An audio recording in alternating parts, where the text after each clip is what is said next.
All right, we are live. So we'll start with some maintenance. That's usually the routine here.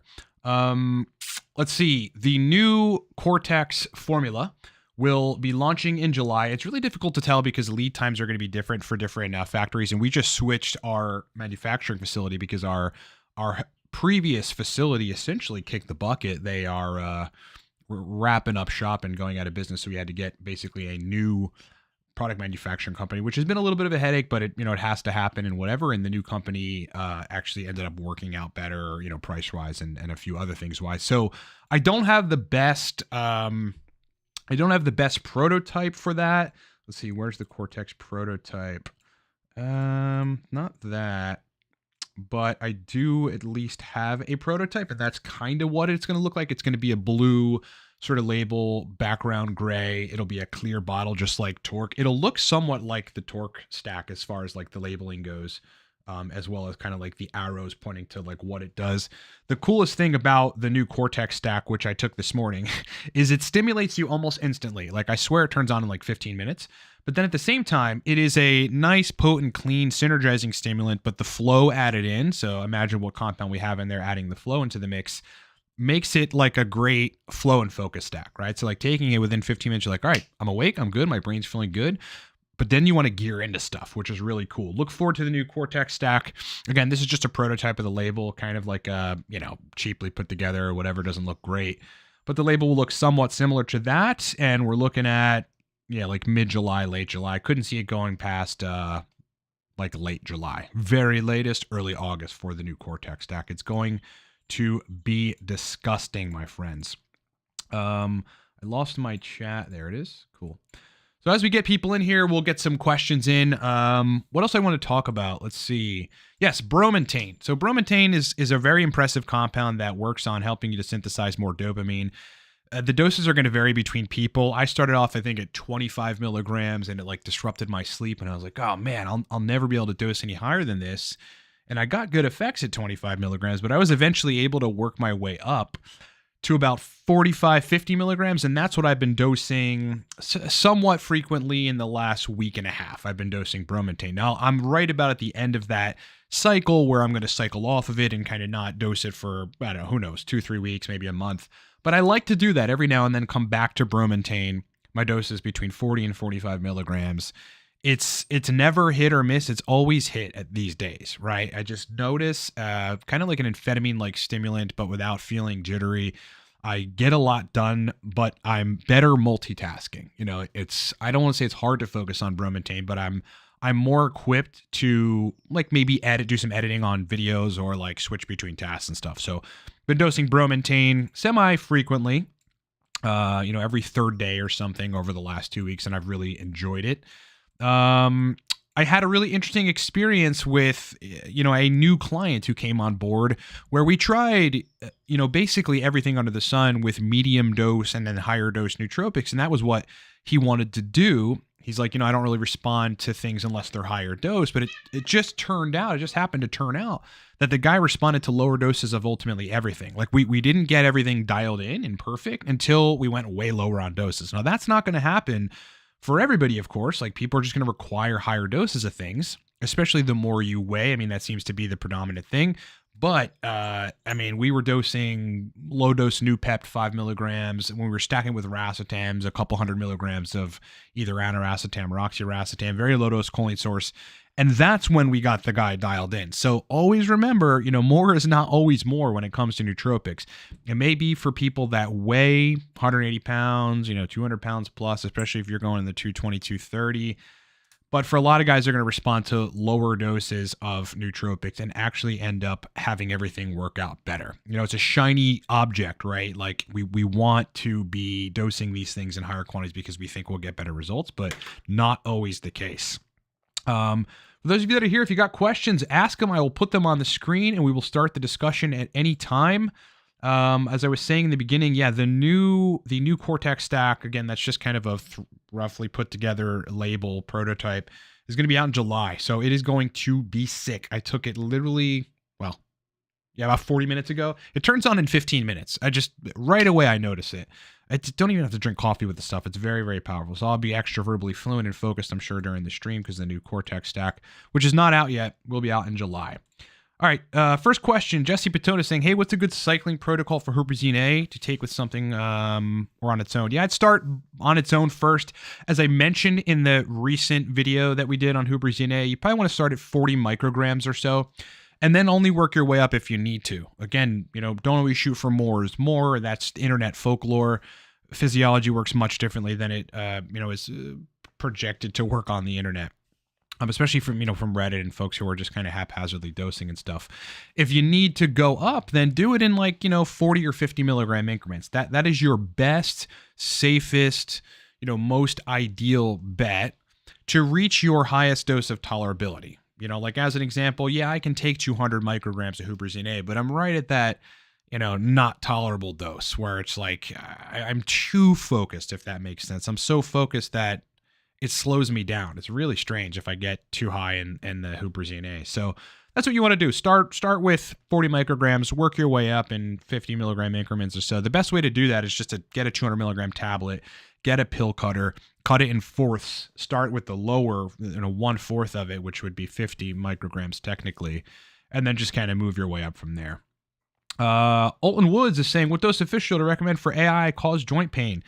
So what Alton Woods is referring to is a state of temporary arthralgia. That is what the sort of medical term for that. And yes, it is a real thing when you're dosing aromatase inhibitors. And that is because you're reducing estrogen. And, estrogen plays somewhat of a role in the functioning of healthy joints. Not exclusively though, right? I mean, fish oil and strontium and making sure you eat enough calcium and, other things that you can do to make sure that your joints function well are important. Not having a pro-inflammatory diet, stuff like that. I've seen people get really interesting results with curcumin with joint health. But, I have noticed myself with taking, I've experimented with all kinds of things related to aromatase inhibition because I'm a biohacker. I don't suggest people do that. I think you got to dial those things in very carefully because 8X especially, it's just it reduces estrogen very quickly. So it's just you can't mess around with dosing it too high or haphazardly. And I got a high dose fish oil supplement. I don't know the brand, but it's ultimately, I want to say it's about 2 grams total EPA and DHA with a 60-40 split of disproportionately higher dose DHA than EPA. So hard to say exactly what that ends up being, but you want to try to look for literally the label of your fish oil saying high dose fish oil. And you should be spending for something like that $20 to $30. You don't want to get a cheap fish oil because the stuff could be rancid. Alternatively, you could dose krill oil for that and just kind of do a double dose of the krill oil. If you had regular fish oil, you could just double dose your fish oil and probably reach a higher EPA, DHA content with your fish oil. And then that's going to help substantially. Again, I don't know if you've heard me mention this, but if you're taking an astrazole or if you're reducing estrogen on TRT and you're having joint pain, you may need to tend to that via other methods. You may also have to lower the dose of the AI or lower your testosterone dose. It's just difficult to say. But getting fish oil in the mix, getting an anti-inflammatory, diet in the mix, not doing things that are pro-inflammatory, are substantially going to help. Was I going to say anything else on that? Yeah. Just be careful with dosing 8X. It's insane. I'm getting a question about getting over heartbreak stack. Nothing, man. Move on with your life. Recognize why it happened and don't ever let it happen again. I ended a relationship myself, which should have been ended 3 years prior, frankly, myself, a year and a half ago, something like that. Best thing I ever could have done for myself with a woman who just couldn't get her shit together, among other things I won't mention. And yeah, just best thing ever. There was no, there was a period of grieving, right? Because, we had essentially almost built a family and that's what we were aiming to do. But, it was a pipe dream for me, just dumb to continue when you know better, right? You know that a woman is not right for you or she's just not in much trouble and you should get out of it. If it's a woman that you truly, truly loved and she was the right woman for you and you're dealing with heartbreak, at that point, it's if she wasn't there with you, then there's nothing you can do about that, man. Move on with your life. No stack to get over it. The best thing to get over it is honestly to focus on yourself and focus on doing something productive as a male, whether it's building a business or getting a promotion at work, and just take life day by day thereafter. Jesse Batone is asking a question about Huperzine A, because this is what we were just talking about before. 3 to 4 days a week dosing. 3 to 4 days a week is probably the max that I would dose Huperzine A. Yeah, you just don't want to be inhibiting the choline metabolism too consistently. Yeah, I would dose it, 3-4 times a week, and then just kind of max it there. Just to give you an idea, I may dose Huperzine A like once every other month or something, and when I do it, I'll dose it. Usually if I go and switch to a different nootropic, I'll be dosing it for like a couple weeks or something, and 2 times a week, and then switch to something else. Jeff is asking, do you guys on TRT need any specific or higher amounts of vitamins, minerals, or supplements than normal? Yeah, TRT tends to mess with your iron at some level. You end up with a little low ferritin, which is effectively the storage of iron. The only thing I would really consider doing, if you look at your labs and your ferritin is either toward the low end of the range or God forbid below the range, but iron is still fine, is just make sure you're eating red meat. Just eat beef, and you should get biologically available iron supplements. I've yet to see. I would say there's a disproportionate amount of clients that I've worked with that respond poorly to iron supplements, mainly GI problems. Michael, good morning. Other supplements on TRT. So yeah, potentially supplementing with something like lactoferrin which will help your iron levels, but also eating more meat. Trying to think if there's anything else. Well, it depends on your dose. If you're pushing high doses for anabolism, which is a good idea for anabolism, but isn't necessarily, it makes estrogen control harder, and you got to take higher dose of Arimidex or Aromacin or whatever once you get into those higher doses. Even if you're eating broccoli twice a day and all this other internet folklore nonsense that you can control estrogen that way. Once you get into those higher doses, then you run the risk of extra DHT, everywhere. And that's hair loss. That's, BPH and a bigger prostate and, incontinence and all these kind of things. So yeah, if you're running something like 150 to 180, 200 milligrams testosterone per week, then, for good measure, you're probably going to want to be dosing low dose Cialis to help with, prostate thickening or prostate growth. That's assuming that your prostate actually is growing on that amount via the high amount of androgens, basically binding and the estrogen if you're not controlling it. So Cialis would be a good option for that. Alternatively, if you're running high doses, estrogen control is always harder, right? It requires much more fine tuning of an aromatase inhibitor at that point. And so, yeah, you're going to want to prevent exposure at the prostate of, what is it? ERB or ERA? It's one of the estrogen receptor sites, right? From the phyto and the xenoestrogens. And the best way to do that is to take dindylmethane or DIM. DIM's not going to lower your E2, but it will help you metabolize out bad estrogens and prevent excessive exposure to the prostate, specifically of the bad estrogens that it's pretty clear aren't good for your health or the prostate. That would be my suggestion. I'm sure there's other stuff, but we've got to move on. Nudie Newts is saying, do you think tier 2 would be beneficial for someone with crippling anxiety that hasn't improved on lifestyle nootropics, etc.? I think you'd have to look at I bet I can find the root of your anxiety by looking at everything you do and at everything you administer. However, if your testosterone is like below 400 or 500 or something, it's like below that range, then that could be the cause of your anxiety, right? Testosterone is wonderful when you get it in the right range for you, which can be different for different people. And, it's like clinical literature is super conclusive that it's an antidepressant, right? Testosterone replacement therapy is an antidepressant. It can be an antidepressant for people. So that will also potentially help with your anxiety. You ought to go look at the testosterone subreddit and or the TRT subreddit.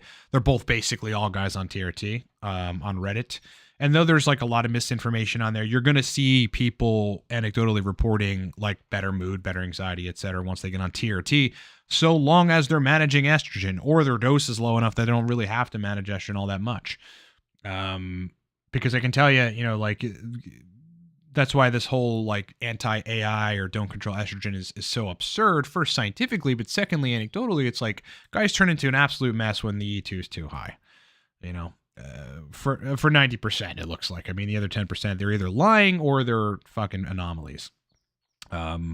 So yeah, I would say testosterone replacement therapy, it's just nothing but good so long as you have the right dose and you're managing everything correctly. It takes more personal responsibility to manage everything in a way which you don't get sides and you feel good. And then libido and erections is an entirely different thing. You got to make sure that you're dialed in, particularly in relation to estrogen for that, you know, to make sure you're functioning well and all that stuff. But yeah, I think it'll help pretty dramatically. It usually does. Michael's saying, does Alcar really affect androgen receptor sensitivity? Alcar should. I don't think there's any research on that. The research is on basically a less bioavailable derivative, and that's L-carnitine L-tartrate. And yes, that the papers on that are clear enough that they'll sensitize the androgen receptors to some extent. The extent to which it does that is hard to say because there's many other factors that go into that. I mean, if you got low tests but you're eating like a diet that makes you ultimately end up making a lot of bad estrogens and you have, you know, regular high E2, then that tends to have a desensitizing effect on androgen receptors too. There's a paper on that. So it all depends. You'd be looking at somewhat high dose L-carnitine L-tartrate to affect androgen receptor density. Aditya Apade, I love your name. My coffee has L-theanine, glutamine, ginkgo, bacopa, and panax, rhodiola mixed with it. Good combo. And I don't know what your doses are, but the glutamine would really be helpful for like gut lining. Ginkgo helpful for blood flow. Bacopa more of a long-term kind of axon and dendrite growth nootropic. So I think that's good to have in there. Panax, ginseng, rhodiola. It all depends on the doses, man. I mean, I think that template would be fine so long as the caffeine is dosed somewhat high, because then you have a stimulant and then the rest of those are mostly balancers with the exception of ginkgo. It shouldn't come in the way of fasting. No. Yeah, I don't think so. Hello, Odie. Serene 618. I want to create a dose for Glynac. I'm thinking 1200 milligrams NAC with 100 milligrams glycine. Because I've heard that glycine absorbs better than NAC. Thoughts? Well, if you're really wanting to do Glynac, you got to at least start at 2 to 3 grams of each. That's just the bottom line. And that you may have sides from that, in which case don't take Glynac and just take liposomal glutathione, because that's what you're ultimately trying to do, is replenish glutathione stores.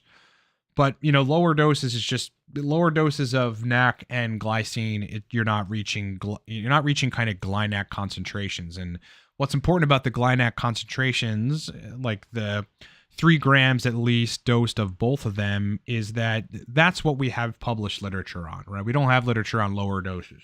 Not to say that wouldn't be helpful, you know, as a maintenance, but if you really want to get the oxidative damage reduction, the lowered inflammation, the better insulin sensitivity, you'd probably be looking at, again, 2 to 3 grams of each. Michael is asking, do you pin anything else besides tests, any of the peptides or any of the androgens? Nope. I'll be getting my hands on some HCG somewhat soon to get back into fertility. It hasn't really even been a concern of mine, and whatever. I've seen guys go 5 years on TRT and then get their fertility back somewhat shortly after, you know, running either Clomid or HCG. So it's going to be HCG. I've just got to get it. You know, I've got a clinic, but I also have a well-respected, highly intelligent, fucking cool dude of an endocrinologist that I'm connected to. So I go to see him actually this coming Monday. We're going to have a couple conversations. I'm going to see if I can get some HCG from him. So in addition to test, I will be dosing HCG, which means I'm going to have to lower my test dose, because right now it's at 180 milligrams a week.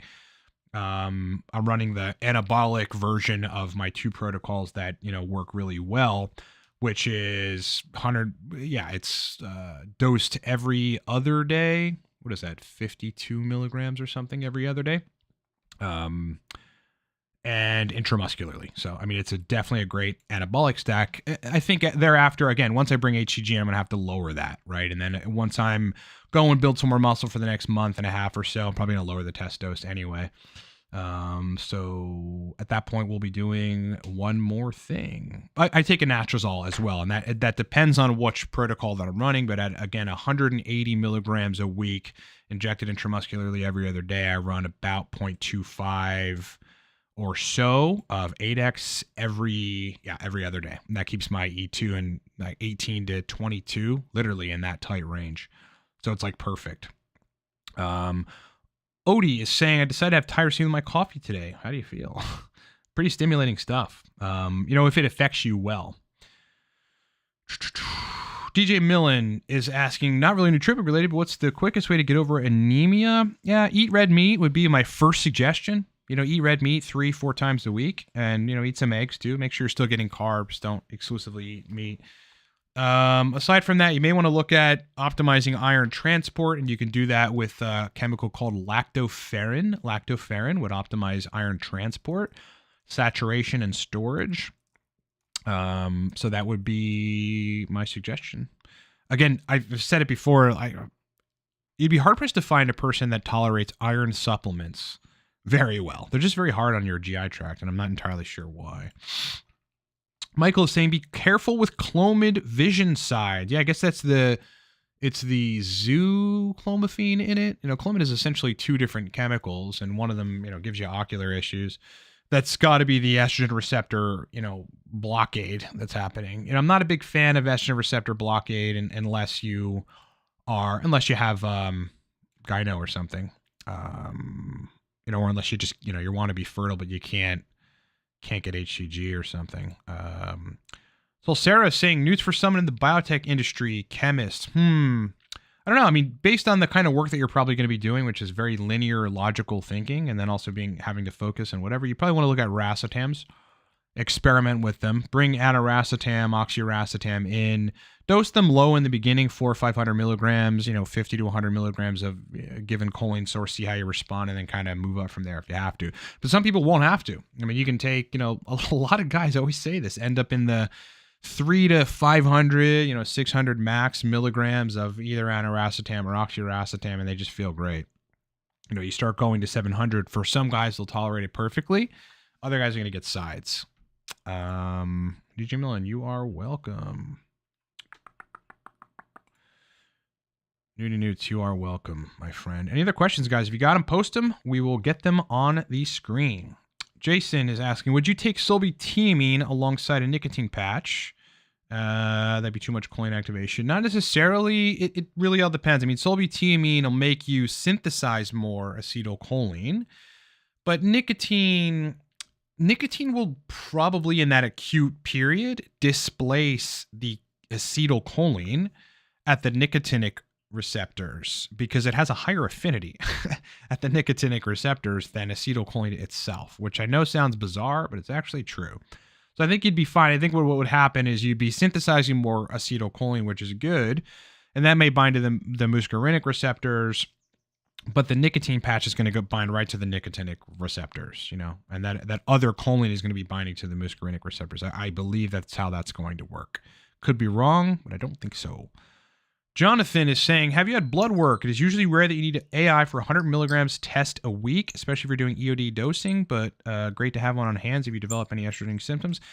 Yes, of course I do blood work. I do it very frequently. When I was dialing in the AI for that particular dose, I was doing it the right way, which is post 24 hours taking the anastrozole and then at 3 days. You want to know when it stops binding to the heme iron of the aromatase enzyme and lets it back into circulation. So basically what the ultimate, life of the drug is for you. Because the serum half-life is just going to be different for different metabolism. It is not rare, though, that you need an AI for 100 milligrams test a week. It's actually rare that you don't need an aromatase inhibitor for that dose. And you would have to see a lot of people and look at a lot of blood work to know that. If you're operating strictly from your own experience or internet folklore or Reddit or something, you're going to think that 180 doesn't require an AI. But more times than not, it does, my friend. Because at that level, I said people metabolize tests differently, right? But at that level, I mean, guys are going to be at 1,100, 1,200 or something. Yeah, I mean, that's right around where 180 milligrams a week takes me, like 1,150 or so. And that's pushing the upper limits for me. So it certainly takes the E2 up significantly enough where it messes with erections. That's why it's just, the AI's got to be in the picture. And I can eat all the broccoli I want. That's internet folklore, my friend. You gotta get some of that out of your head. But no, it's disproportionately not rare at 180 milligrams a week to need an AI. You're going to need to control estrogen at that level, almost definitely. Now, if some guys get away with that, it's maybe for a brief period or for a few months, but eventually, the estrogen symptoms are going to get to them, whether it's libido or erections or, moodiness or otherwise, moon face, all that stuff. You need some estrogen, fair point, but the literature is actually really clear on that. Below 20, not so good for cardiovascular health. In the 20 to 30 range, perfect. Above 30, not so good for cardiovascular health. So that's the bottom line there. You'd have to see a lot of blood in a lot of clients to really know what's real and what's not compared to what's posted on Reddit. All right, Michael's saying, probably come up a few times, alternative to modafinil. Yeah, you'd be looking at a uridine-centric stack. I actually built Cortex for that. I mean, that's because I was taking modafinil. Like, a lot of guys don't know this, but in my previous business, I was taking modafinil like every other day, like 4 times a week or something. And dude was bitching, man. It allowed me to work for 16, 17 hours straight. But I got to the point where I was like, all right, it was messing with my sleep, and then I had to take it the next day, and it was somewhat diminishing returns. So I had to really start cycling then. And so I built Cortex, which was an alternative stack to modafinil for me then, and it worked like amazingly, right? So Cortex stack would be a good option. If you haven't tried Torque, try Torque. That's our other stack. You can literally buy it in the description of this video, livecortex.com. The stuff sells out within a month and a half of getting inventory, which has been problematic for us, frankly, because people love it so much. But other than that, yeah, any other uridine-centric stack that has a choline source and maybe some teacrine would help. But there's plenty of other stacks, that would help. I would suggest if you really want a good, quantity of effective stacks, just buy Stacklist. I think it's like $30 right now at livecortex.com. You'll literally get a digital download of time-tested client stacks that I put together that are effective. Good question though. FL modafinil, yeah, more potent than regular modafinil, not necessarily worth it. Usually going to be more money, and if you're used to a particular dose of modafinil, then you got to change your dose, right? And so then you got to get it dialed in again. It's like, it works, it's potent, harder to get, not tried and true, also not tested all that much in literature, whereas modafinil, it has its negatives, right? It definitely has side effects if you're dosing it wrong, and sometimes without dosing it wrong, but it's very well studied. Odie is saying, I get super hungry on uridine. Is there anything I could stack it to suppress? I wonder why that's happening. Hungry on uridine. Huh.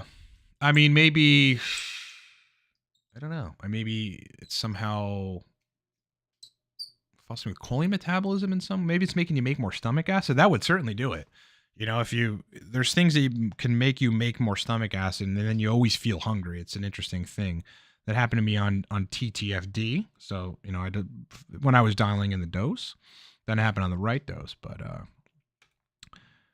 I couldn't think of any other reason that uridine is doing that. I don't dispute that it's happening, but it probably has to do with stomach acid. Favorite pre-workout? Yeah, usually cholinergics with a stimulant like teacrine or something, theobromine. Either one of our stacks right here, Torque, Cortex, both serve as a pre-workout. Very, very effective. Stimulating, but also going to give you that focus that you need at the gym. Sometimes I don't take any nootropics or anything because I'm usually injecting testosterone in the morning and then I'm going to the gym. So you get an acute buzz from testosterone as well. And then I also drink about a half a cup of coffee. It's 60, 70 milligrams caffeine before the gym. So I'm usually in a pretty good place. But if I sleep crappy or just want that extra stimulation because I'm all right, I'm going to be, right now I'm on an anabolic test dose of 180 milligrams. And I'm pushing hard at the gym and just trying to put on as much mass as possible for a month and a half. And I'll probably dial it back. And yeah, in that case, teacrine, some cholinergics tends to work really well. But I don't, I'm a biohacker that's into nootropics. I don't really buy, pre-workout combinations. They're usually dosed, not intelligently, at least from my perspective. So I don't, I don't fuss with much of that stuff. Just kind of make my own stuff. New pep stack Chris is asking, what's your favorite new pep stack given you managed to improve verbal comprehension over time? Yes, it's difficult to say because I had tried a bunch of different stacks during that time, but mostly it was low-dose new pep, 7 to 10 milligrams, and a low-dose choline source, and that's usually city choline for me. That's essentially it. Now, I had stacked it with racetams and uridine and stuff, but I think the majority of that time it was just low-dose new pep and a choline source. But yeah, I mean, after doing that, I went from being a terrible reading comprehension person to being like on the complete opposite end of the spectrum, to where I read everything, remember everything. It's like I can reference parts of studies that I read 5 months ago. If you ask me, they're just all in my head. Jason is saying, would you consider taking carnitine L-tartrate with Alcar for increased androgen receptor sensitivity? I don't know if that would work. You know, you're better off just sticking with one of them, because then you may run into overstimulation. There's no purpose for dosing Alcar plus carnitine L-tartrate for androgen receptor sensitivity. Just dose L-carnitine L-tartrate. That's what I would do. You'd be looking at 2 grams or so. I forget exactly, you know, what the standard dose is, but you got to dose it somewhat high for that. But, you know, why do you think you have androgen receptor insensitivity? You know, there's many things I think that can cause that, but they're very rare. The only thing that I know will certainly cause that is having low androgens for a long period of time and having high estrogen, both E2 and then the phyto and xenoestrogens. You know, those are going to, in some cases, I mean, they can displace androgen receptors. They can act as your sex drive for a temporary period, but they can also desensitize androgen receptors to some extent. We don't even know what extent that is, but I've seen a paper on that. Trying to see if I missed something. I don't think so. I think I got them all. Awesome. Good questions so far, guys. If you got any more, post them up and we'll get to them. In the meantime, if you guys want to support us, you know the deal. Cortex stack. Yeah, somebody was asking about pre-workout. Just take Cortex, man, in the morning. If you take it with coffee, it potentiates the stimulant effect. You're going to notice it. Same thing with Torque. You really don't need much coffee with Torque because it's just powerful in the stimulant department. So the choice is yours. You could also stack Torque with nicotine patches and you're going to be on a hell of a ride for a long period of time. You can get both of our stacks in the description of this video. Don't sleep on them. They're very, very strong. I made them myself. Any other questions, guys? Great questions so far. I love that you guys are here, you know, Saturday morning, like not sleeping, just like totally chilling out, hanging with me. Jason is asking, would you ever create a Cortex energy drink? No. I mean, I've been thinking about an energy nootropic, an energy drink nootropic, like a drink nootropic, but maybe I'm just being influenced by other creators who have recently launched them. I think people would love a good nootropic to, you know, drink to displace their Red Bull, and I can make one. I mean, you know, for sure that works well. But my focus, in addition to the new Cortex, is going to be a transdermal application of nootropics. That's going to take me, you know, maybe a year, who knows. But I'm going to build a nootropic patch. You know, you just put the patch on your arm or chest or wherever, and then, you know, you get a steady supply of the nootropics, like an even keel. And it ends up like lasting longer. That's going to be my next major project. And I'll be working on that in the next year or so. Got to get the new Cortex situated and stable, and then we'll switch to working on that. Jonathan is asking, how would you go about getting off of prescription sleep meds like mirtazapine and Ambien and 10 milligrams melatonin? Had somebody for a decade and now want to transition off scripts, and it's not easy.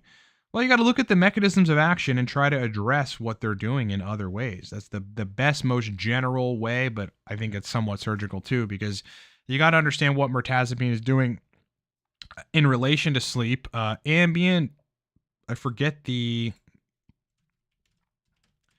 Let me just quick touch up on exactly what it's doing. GABA BZ receptor complex. Somewhat molecularly similar to benzodiazepine class of drugs. Yeah, I mean, my best suggestion to that would be to start taking C-Link. It's a peptide that will modulate the GABA A receptor allosterically, which will potentiate GABA A's binding to that receptor. And it actually does that by working on the benzo sites at the GABA A receptor. There's actually like benzo sites at the GABA A receptor. So I would be dosing C-Lank on a somewhat consistent basis, and then slow, like taper down while dosing C-Lank and see if that helps. Ultimately, you're going to want to get off of those things. As far as mirtazapine goes, let's see, mirtazapine. I believe that's somewhat dopaminergic. Antagonizing adrenergic alpha-2 autoreceptors and blocking 5-HT and 5-HT3 receptors. Hard to say how you would get out of that. Taper them down very slowly. Take a 6-month period and taper uber slow. Don't worry about getting off of it right away. Taper uber slow and take C-Lank in the meantime. That should help. Costa is saying, hey, Ryan, why some supplement brands marketing artichoke extract and CDP choline as a liver health improver? Not sure. Artichoke. Let me see about artichoke and whether or not that's got any sort of metabolic liver actions. I know artichoke extract will help you make more ATP, basically energy via, was it cyclic adenosine monophosphate camp? I think that's what artichoke extract is doing. Extract. See if there's actually any papers on this. Looks like there's one reference on Very Well Health, which is one of those kind of very mainstream, non-sciencey, publications, but it does have a reference on it, where a 2016 study in the International Journal of Hepatology concluded that 2,700 milligrams of artichoke extract taken daily reduced liver enzymes in 30 adults with advanced non-alcoholic fatty liver disease. So yeah, you'd be looking at high dose artichoke extract to reach that outcome, and that's why people are suggesting it. There's papers on it. Basically lowers liver enzymes, which is good, but plenty of other things do too. Like liposomal glutathione will get your liver enzymes in check. There's a well-respected doctor that I know and follow, and he told me basically the Glynac strategy, but even higher doses than I'm suggesting and that most people are suggesting. He was suggesting 10 grams of each, will lower liver enzymes and basically revitalize your liver. But who knows how true that is. Michael's saying both mirtazapine and Ambien are known to cause physical dependence. Mirtazapine being SSRI and Ambien being similar to a benzo. Yeah, absolutely. Yeah, that's why you got to taper. If you're on that stuff, you got to taper slow. I mean, uber slow. If it takes you 6 months, do that. Your body's going to adjust as you do it slow. It's when you pull yourself off very quickly that all these problems come about. Good questions though, guys.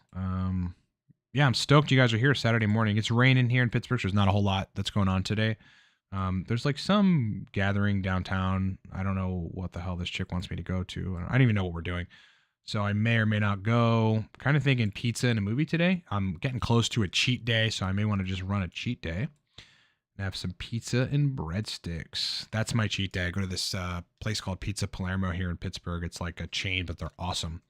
And just get a big, large pie, all pepperoni. Breadsticks, eat half the pie. Honestly, I can put down, a good bit of food, especially if I'm in a deficit. I've been in a deficit for 3 days now. So I'm getting ready, man, getting close to that cheat day. Looking forward to it. Michael says it's pouring in Texas. Yeah, bro. Where in Texas are you, man? I spent 2 years, roughly 2.5 years, I guess, in Killeen at Fort Hood. I like Texas, man. It's, the one thing about being on the East Coast, Pittsburgh's a little better, but I used to live on the East Coast, Jersey, and then East Coast, Pennsylvania, is people are jerks, man. I mean, there's nobody says hi to you on the street. You don't get that warm feeling of when when you see an old lady and she fucking smiles at you, people don't do that in the East Coast. It's bizarre, but in Texas they do, which I really love. Have I been back to Texas since? No. Once I got out of the Army, I was like, all right, I want nothing to do with Killeen or, that whole area. I don't even love Austin. I used to go to Austin somewhat frequently and don't love it. Michael says, just immigrated here last year from San Antonio. Immigrated to Texas or from Mexico. Either way, San Antonio, I think I was there once. I don't really remember what was going on though, or what it was and whatever. My favorite place in Texas was definitely Dallas, though. Stefan, new product is launching in July, and that's Cortex. It is the new Cortex. That's just a rough prototype, but it's going to be a focus and flow stack. Thing is going to be amazing. I took it this morning. Jonathan is saying, what are my physical training and physique goals? I mean, just get as big as possible for now, right? I'm on a pretty anabolic, I don't even know if that's the right password. Oh, shit. TRT dose at 180 milligrams a week. So yeah, I'm going to push that as far as I can. Probably going to be running that for the next, I want to say, month and a half. And then I'll probably reduce the dose back to my starter dose, which is about 140. But look, ultimately, look, I want to obviously look good shirtless. I want to look big, but not fat, you know? And that's I think when you're anabolic, that's a lot easier to do, but it's still not extremely easy. You know, it's still something that you definitely got to monitor and whatever. I'm happy with my physique as it is. You know, it's hard to tell, but like I am actually a big dude. Like I'm bigger than I've been in a while. Maybe I'll post like some of my physique pictures or something. If I can find them. I don't think I can find them. But yeah, that's basically what I want to do. And then I ultimately want to just be able to maintenance. Like when I drop my test dose back down to 140 or so, maybe I'll go lower than that. I guess we'll see. It all depends on what I decide I want to do. Then the strategy will really just be maintaining muscle mass at that point, right? You know, I'm going to have to eat a little more, etc. But, you know, all good. Getting back in the gym 9 months ago or so, when I really started taking it seriously, was just about getting my old muscle mass back from when I was like, 33, 34, that I lost from not working out because I was so focused on trying to fix a dead relationship, and among other things. And, I've definitely achieved that so far. So that's where we're at. Wooski, thoughts on kratom for pure pain relief, not recreational. Any suggested alternative? No, alternative. See, that's not my wheelhouse. I just know how terrible kratom is for prolactin secretion and hormonal function. It's just like if you want any good understanding of how bad kratom is, just go to the Quitting Kratom subreddit. I mean, 35,000 people, and think about how many more there are going to tell you never fucking touch it. But I've had people come to me that have been taking kratom and not even consistently, a couple times a week. They claim it helps them perform better, and I'm not disputing that it may, but their prolactin sitting at 60 nanograms per milliliter, can't get an erection, have no libido. That's the kind of stuff that happens when you agonize the opioid receptors, and that happens via antagonistic actions at the D2 receptors in the lactotropes of your pituitary gland. You don't want that. You don't want to be pumping out more prolactin than you should. It's going to wreak havoc on virtually everything. So as far as alternatives go, yeah, I mean, you're frankly better off taking low dose ibuprofen or low dose aspirin for pain relief compared to kratom, honestly. Jason is saying, would you consider creatine a nootropic? Ergogenic, possibly not a nootropic. No, just not much neurotransmitter effects. Michael, could you mitigate kratom effects on prolactin with cabergoline or P5P? No, you wouldn't want to. You just wouldn't want to. P5P is only going to modulate prolactin if it's below the 50, probably 40 nanograms per milliliter range. Because if it's at 40, 50, 60, there's something driving that. It's very abnormal to have that level of prolactin. So whatever's driving that, P5P can only be tolerated for most people up to 200 to 300 milligrams. You probably need more of that to reach, reduction in prolactin at that level. You want to do everything imaginable to lower or to increase dopamine concentrations when you've got prolactin at that level, assuming you don't have a pituitary tumor. If you have pituitary tumor, then you'll have to go on cabergoline or bromocriptine.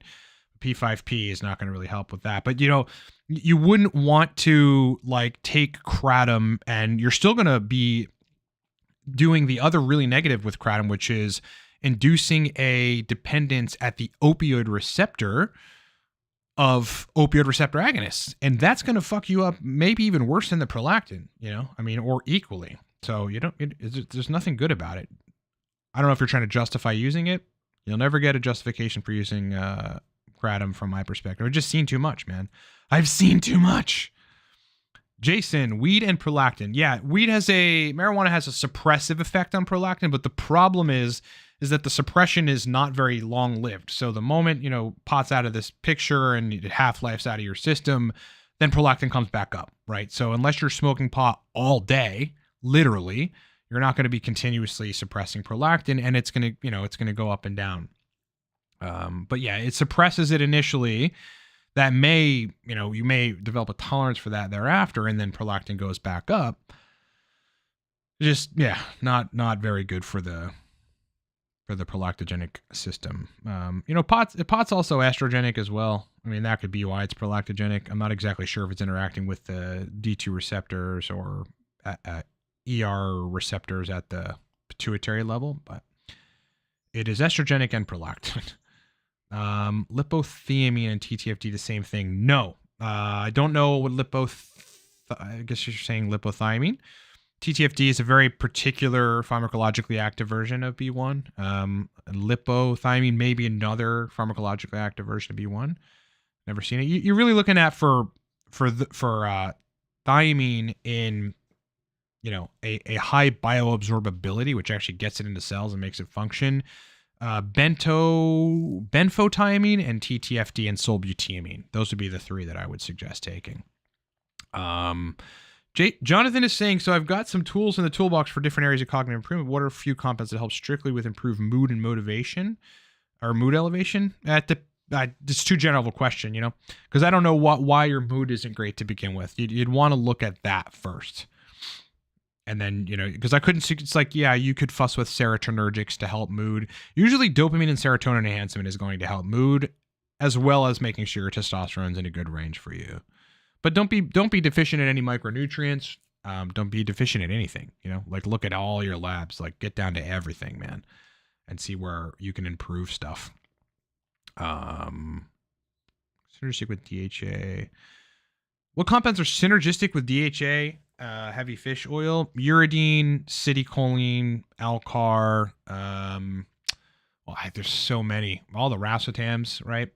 You're going to absorb some racetams like aniracetam and oxiracetam a little better if you've got fish oil in the mix. Anything that's neurogenic. Noopep would be another example of that as well, enhancing nerve growth factor. Jason is saying, are you still taking betaine? Would you recommend for an advanced lifter? No, I do not take betaine HCl anymore. I've had various stints of fussing with it. Yeah, look, it's just going to make you make more stomach acid, but it's superficial, right? It helps some people with digestion, but if the root of your issue is a lack of stomach acid production, betaine is only going to be so helpful because you have to fix why you're not making enough stomach acid. Interestingly, TTFD, which is, again, bioavailable thiamine, like ultra pharmacologically active thiamine, will help you make more stomach acid. Could fix the stomach acid deficiency. I would look at taking that over betaine HCl any day. How do you raise dopamine above baseline? Many ways. You can take a macunapurine supplement, which is not dangerous. It's not pure L-dopa, like people confuse it. Internet folklore alert. Take macunapurines 500 to a gram a day. Maybe give it 2 days off or something on the weekend, and that will certainly raise your dopamine levels. Aside from that, having higher levels of testosterone will raise your dopamine levels. Aside from that, if you need to synthesize more, take bromontane. That'll, essentially upregulate the enzymatic conversion of precursor tyrosine to dopamine. And if all that is fine and you don't want to fuss with any of that, you can take tyrosine as well. If it isn't overstimulating, that'll increase dopamine too. Which anti-prolactin supplements can be taken is the question from Costa. Supplements, it's really hard to say. Anything that increases dopamine will help, like macunapurines and bromontane, which is really a nootropic or a nootropic drug. Otherwise, the combination of vitamin E and P5P, you have to dose it pretty high to get prolactin down, would be useful. Other than that, not much, right? Unless you're tyrosine, obviously, unless you're building more dopamine, or you've got a selective D2 agonist, D2 receptor agonist, you're not really going to control prolactin if it's high. Best form of magnesium, don't really have a suggestion. I take a combination of citrate and glycinate, I believe. Seems to work well for me. Magnesium is just not my specialty. Jammer with the $2. Thank you so much for the super chat. What do we know about maca? Tends to balance the testosterone estrogen ratio in favor of T for some men that are not on TRT. If you're on TRT, it'll do absolutely nothing. Largely overrated because, again, you can't move the needle in testosterone significantly unless you are taking a lot of supplements. Like, you'd have to be taking maca with like 19 or 20 other things to get like a real significant effect on the modulation of testosterone. Doesn't mean it won't give you positives and like you might notice something, but again, it's just, these supplements are just not very effective unless you're taking a lot of supplements together that are effective for testosterone. You'd have to put a very particular protocol together to get that. And there are protocols out there. I've been on them and they work, but as you age, they work less effectively. Don't know what MCHC is. Good questions, guys. If you guys get any more, ask away. Send them my way, and I will answer them to the best of my ability. Today is probably going to be a cheat day. Gonna eat pizza. Kind of pumped. I gotta find a good movie. I just watched Guy Ritchie put out a new movie with Gyllenhaal. Jake Gyllenhaal is the actor, who is I think just an incredible actor, called The Covenant. It's about a guy who is in some sort of special forces unit and goes to Afghanistan and then basically gets ambushed at an IED site. And, most of his team guys are killed. Then he's left with this interpreter who ultimately saves his life because he gets injured. And then he goes back to the States and all he does is think about how he wants to go back to Afghanistan to save the interpreter now, who saved his life, because the interpreter is like underground and hiding. And he goes to, sure enough, puts a mission together, goes to Afghanistan, and gets the guy out. It was just an awesome movie. Really awesome movie, The Covenant. Yeah, Shilajit, same, not going to be very effective. Maybe taken together with maca, it'll be useful. Yeah, see, like Michael's protocol right here, this is along the lines of what would, help potentially, because you're attacking various different things. Like you're attacking sex hormone binding globulin, the conversion of estradiol to some of the other estrogens, the metabolism of the xeno and phytoestrogens. Vitamin D, very useful for free testosterone. So that's a better protocol for, sexual function than just one individual compound. Serene 618, does Nootropcis pair well with triacetyleuridine? It should. I've taken it before. I can't really remember when the last time I did that was. I want to experiment with those two and alpha GPC. Yeah, I'd say start low. Start low on the triacetyleuridine as well as the Nootropcis. 10 milligrams or something on Nootropcis. Triacetyleuridine, 25 milligrams, because that stuff is pretty potent. You don't need a whole lot of it. Work your way up only if you have to. And if you're going to dose a choline source, dose it low.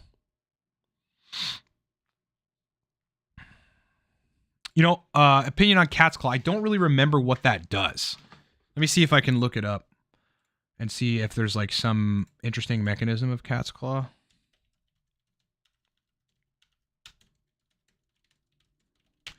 Let's see. Oxidative stress reduction. Negate the activation of NF-kappa B. So it's anti-inflammatory. That's good. Viral infections may contain chemicals that stimulate the immune system. Interesting. Yeah, I don't know a whole lot about the mechanisms there, but that's a couple of them. Immunogenic.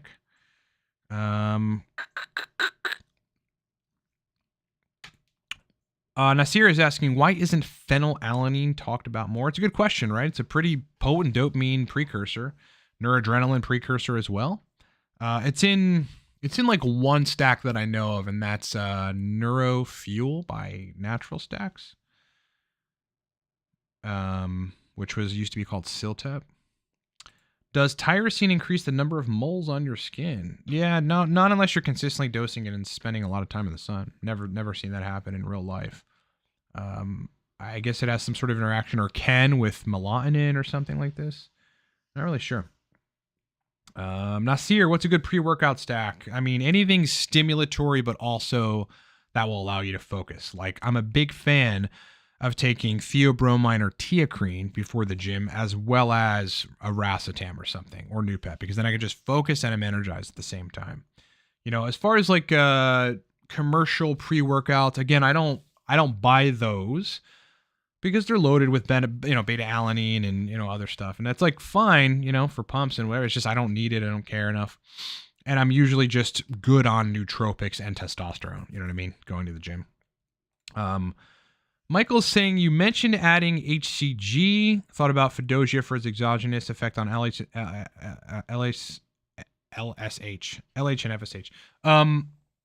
I think the effect is potent if you're not on testosterone, right? It was certainly, I forget exactly how many nanograms per deciliter it took my total test up, but I was taking it in conjunction with other things, so it's hard to say.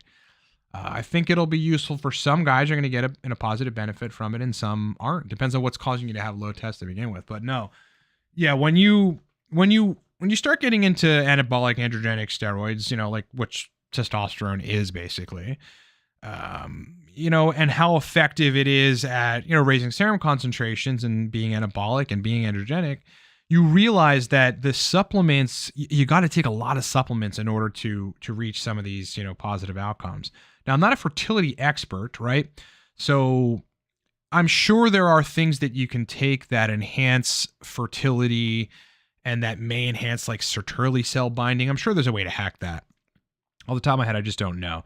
But no, if I'm on, exogenous testosterone, I'm going to want to be dosing HCG, or LMG or something to better foster endogenous sperm and testosterone production. Definitely not going to go with supplements in that case. I mean, I think once you cross over to the actual, pharmaceutical grade testosterone, level, then, you realize how potent and effective it is. You just want to stick with, the other very potent and effective things, right? Because then you're looking at a large time frame with supplements in order to make marginal changes, again, unless you have a 20 compound protocol. Jammer, thanks for the $2. Do you think phenylalanine competes with uridine? Now, there's something to this. I don't know what it is mechanistically, but I know in the past when I've taken tyrosine and when I've had people take tyrosine and uridine together, it's really never been effective. Whereas each of them individually are very effective, right? So we know uridine has some dopamine receptor density work, like it opens up the dopamine receptor density. So you would think it works well together, but there's there may be a competition. There may be some sort of enzymatic downregulation. I really don't know what happens, but tyrosine and or phenylalanine with uridine tends to just cancel the whole stack out. Jason is saying favorite supplement to affect the GABA receptor, probably C-Lank. Yeah, you get allosteric modulation at GABA A by taking C-Lank. SNC Nutrition, thoughts on, thank you so much for the $2, really appreciate it. Integrative Peptides brand. Was that the company that I got my PT141 from? I don't know. Hold on, let me see. Let me just look at their logo. Integrative Peptides brand. Oh, it's that one. No, never used them. Never used them. No thoughts.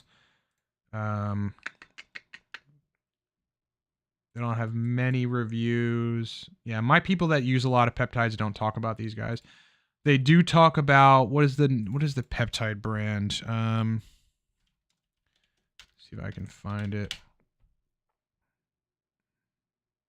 Yeah, Peptide Sciences. Peptide Sciences. That's where people that I know that are very, very heavy peptide users are getting some of their peptides. Peptide Sciences. Vinny, have you had to donate blood since you started TRT? Nope. Hematocrit's at literally 43. I don't think I can get into Quest here. Quest.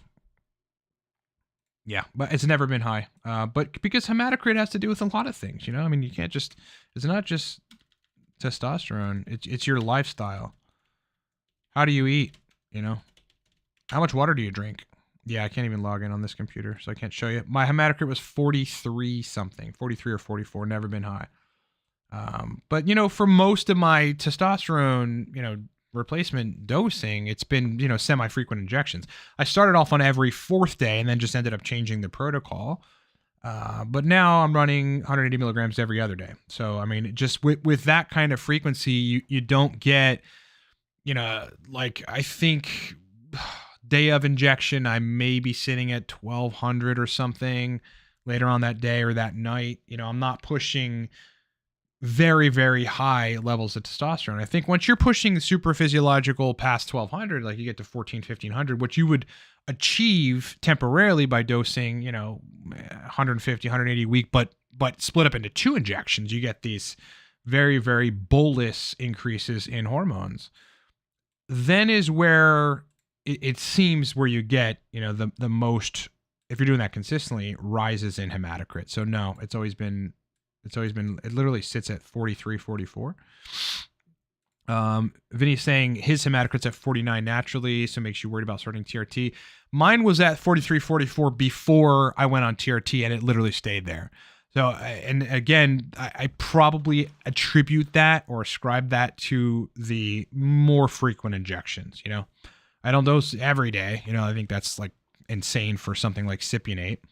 But, you know, I think the closer together or the more frequent the injections, the less problem you're going to have with hematocrit, generally speaking, because, you know, with TRT, no blanket statements apply. But I wouldn't be I wouldn't be that concerned about it. Just look into other ways that you can lower hematocrit. And if you definitely start with frequent injections. That would be my suggestion. And start low.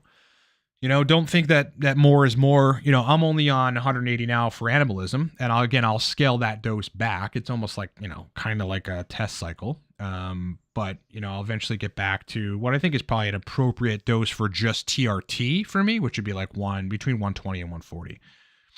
But if you start out just a TRT dose of like 100 to 120 milligrams or something, I don't think you'll have a significant issue with it. Again, especially if you're injecting frequently. Don't know a whole lot about myostatin inhibition. Serene saying Fedosia seems to be effective. Any side effects that need to be countered? Believe there was a potential for kidney issues in rats. So, and that kind of stuff is more extrapolable to humans than people think. Like, I think the internet folklore goes, oh, it's rat study. So how, it's like the reason we study rats, there's a very good reason we study rats, man. They're easy to deal with, and their physiology and their pharmacokinetics, pharmacodynamics in response to stuff is very similar to ours. It's very similar to humans. That's why we work on rats. So in rats, I think there was some kidney, you know, some mild kidney problems with continuous use of Fedosia. So that would be something to look forward to. You know, get on the CBC. I think it's the CBC or the CM, the Comprehensive Metabolic Panel, the regular run-of-the-mill blood test. You'll look at kidney markers like BUN and creatinine and urea and nitrogen and all that stuff. Your osmolality, your water salt balance, how that's functioning correctly. So if you're concerned about it, run labs for sure. I mean, you got to run labs. I can't tell you how many guys are, almost everybody is experimenting with stuff and not running labs. It's irresponsible, guys. Run the labs, you know, spend less money on the whatever, you know, like the leisure thing that you do, spend less money on it and get the labs or make more money. Bale Sheast is saying nasal spray bromontane works better than orally, ? Don't know. I mean, it's going to be different for different people. Now, yeah, it's probably going to come in contact with like the epithelium in the olfactory like tissue or something, and that's going to make it more biologically available an active and certainly quicker acting, but oral, I don't know the bioavailability in numbers, but it's pretty good. I avoid Fedosia for kidney issues and it's raising levels exogenously. Try to keep them level. Yeah, I mean, if your test is fine, I mean, it wouldn't fuck with it. But, you know, again, what is fine test, you know? I mean, some people feel fine at 500, 600. Some people realize that they feel way better when they get to 800, 900. I didn't feel great at 770. I mean, I felt fine, but like not as good as at like 900 is kind of where like I feel the best. But now I'm pushing 1100 and you know, it's again, it's not a sustainable dose like at 180 milligrams. Like I'm going to lower it, but again, it's for animalism for the moment. And I've worked a protocol that makes sense and I'm able to manage at this point. But I feel ultimately my best, like totally calm, totally confident, very smooth, can still build muscle, libido interactions, everything's good at like 950. So that's where we're at. Epic questions, guys. All right, I'm going to end the stream. This has been an epic stream. Thanks so much for your questions. Yesterday, I finally filmed we finally filmed the entire podcast with Vigorous Steve. He's the bodybuilder at Vigorous Steve's, Vigorous Steve YouTube channel and Vigorous Steve everything. Like, just Google it and it's like Vigorous Steve Instagram, Vigorous Steve TikTok, and VigorousSteve.com. He actually takes nootropics, but he's into peptides. He's into TRT. I mean, the guy is an all-around biohacker, talks about all the cool stuff that we talk about. And we had about an hour and a half conversation yesterday. And we're in the process of editing that, and it'll either be ready today, so you'll see a notification for that on the YouTube channel, or tomorrow, okay? And it'll be up on our channel. It is so sick. I mean, we obviously talked about TRT. We talked about fertility. We talked about aromatase inhibition and dialing in those doses correctly, which I think is such a topic of confusion these days with all the internet like folklore and stuff. Like, you don't need AIs, you know, because Danny Bossa said so, who's an IT guy in fucking Quebec. And Jay Campbell, who, I mean, for lack of a better way to say this, the guy's an idiot, absolute idiot. And so we touched on all that stuff, but we also talked about nootropics a lot too, right? Just like some nootropics and the lasting effects that they give you when you're taking them consistently. We touched a lot on entrepreneurship. We just kind of hit the whole spectrum of topics around biohacking and performance for men. So that podcast will be out sometime later today. S&C Nutrition with the last minute super chat. Difference between TBA, Frag, and Thymogen Alpha 1, and they can be taken orally. Don't know. I don't know either one of those, so I can't help you. I don't know if they're like secretagogues or something or peptides. Couldn't help you there, man. That'd be a question for Vigorous Steve or a peptide person. I will look into what they, do and see if I can come back to the chat and answer the question for you. But if you want to ask another question in the meantime, because you're super chat, go for it. But I don't really know. They look like peptides to me. Yeah, there's a lot of peptides that as I get more into kind of that whole side of things, especially like, bodybuilding and stuff, or at least physique building, I wouldn't call myself a bodybuilder at all. I may be getting into stuff like that, but yeah, I mean, I just have so many other chemicals on my plate that it's like, I don't know, I'm reluctant to go out and look at more because there's still chemicals that I'm, take and have taken and will continue to take and will cycle on and off of that. I still need to understand more, So that is that, my friends. All right. Yeah. So look forward to the Vigorous Steve podcast. Going to launch later today or tomorrow. So much more content that I've got lined up. Like I have a list of topics for this week. So it's going to be sick. Another super chat. Can't help you on this one because glutamate excitotoxicity, it's too vague. Like you'd have to know what you took to get whatever response that you have right now, and then try to figure out exactly what that is, because you don't know that it's glutamate excitotoxicity. You're just theorizing that it is, right? You don't know that's what it is. You may, it's like what caused it? What did you take that you think, induced this state, or what have you stopped taking that maybe you were taking for a while? So you'd really have to be looking at the causative agent. And if it's MSG here, I mean, yeah, it's just that you're not going to get glutamate excitotoxicity from MSG unless you're dosing uber high doses of MSG very consistently. Like if you're eating Chinese food every day, because they put a lot of MSG in their stuff. So that would be one case in which, that is happening.